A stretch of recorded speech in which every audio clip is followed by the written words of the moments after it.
Many people think they do not need genetic testing during a pregnancy because they do not have any genetic conditions in their family or because they have other healthy children. This episode will explain why this is not true, along with what you need to know to decide if genetic testing is right for you during pregnancy.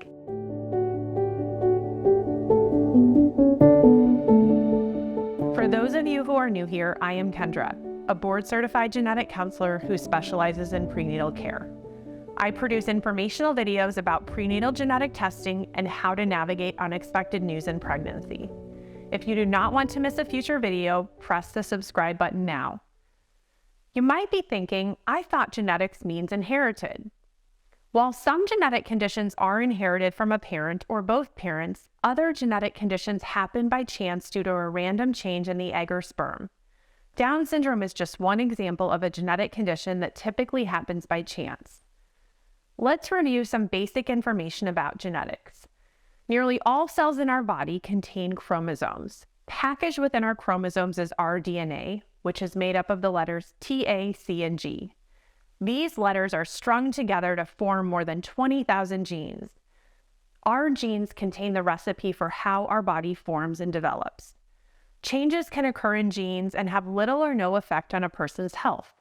We refer to this as being a carrier of a genetic condition. A person who is a carrier can pass on this genetic change to their child, which may cause the child to be affected depending on what the child inherits from the other biological parent. In many cases, a person does not know if they are a carrier until they undergo a genetic test called carrier screening. The American College of Obstetricians and Gynecologists recommend that all pregnant people are offered carrier screening for certain genetic conditions. Changes can also occur in our chromosomes. For example, an entire chromosome can be missing or duplicated, or a smaller piece of a chromosome can be missing or duplicated in any one of our 23 pairs of chromosomes. Typically, chromosome conditions happen by chance due to an error in the egg or sperm.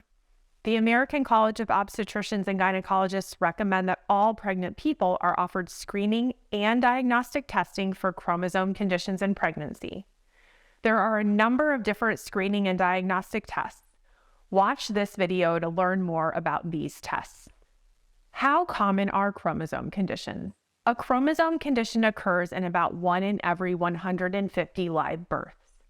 The chance to have a pregnancy affected with certain, not all, chromosome conditions increases as the age of the biological mother increases. However, a person of any age can have a pregnancy affected with a chromosome condition. Other factors that may increase the chance to have a pregnancy affected with a chromosome condition include a personal or family history of a chromosome condition, a prior pregnancy affected with a chromosome condition, or an abnormal prenatal ultrasound finding. What types of medical issues are associated with chromosome conditions? Since our chromosomes contain the instructions for how our body develops and functions, changes in the number of chromosomes can cause a range of health issues.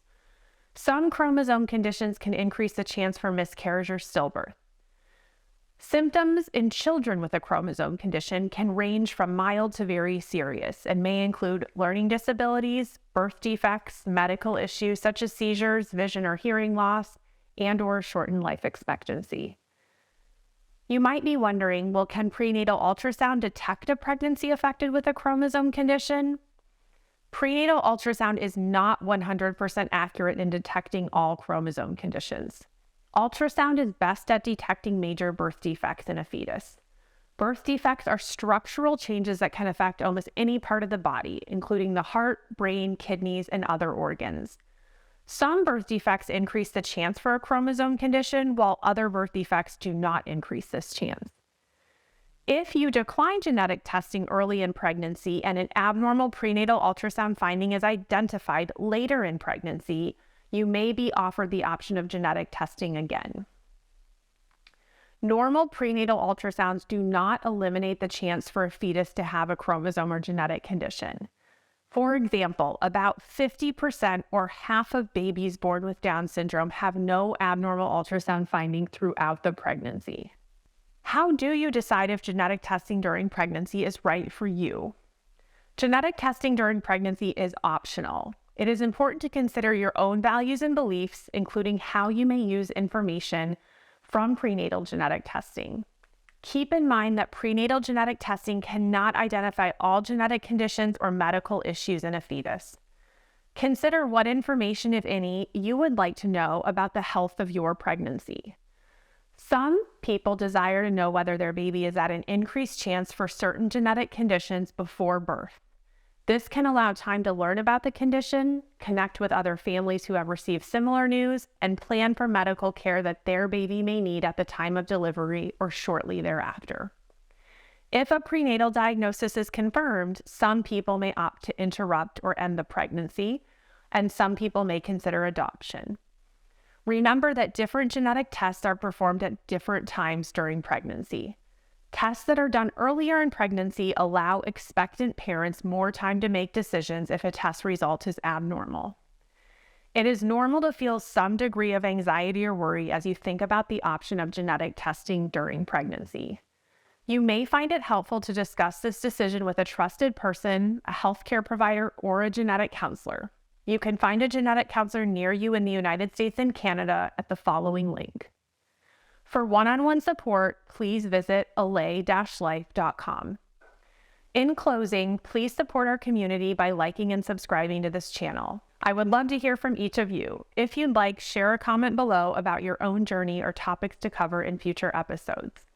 Lastly, for free informational and support resources, check out my website at allay-life.com.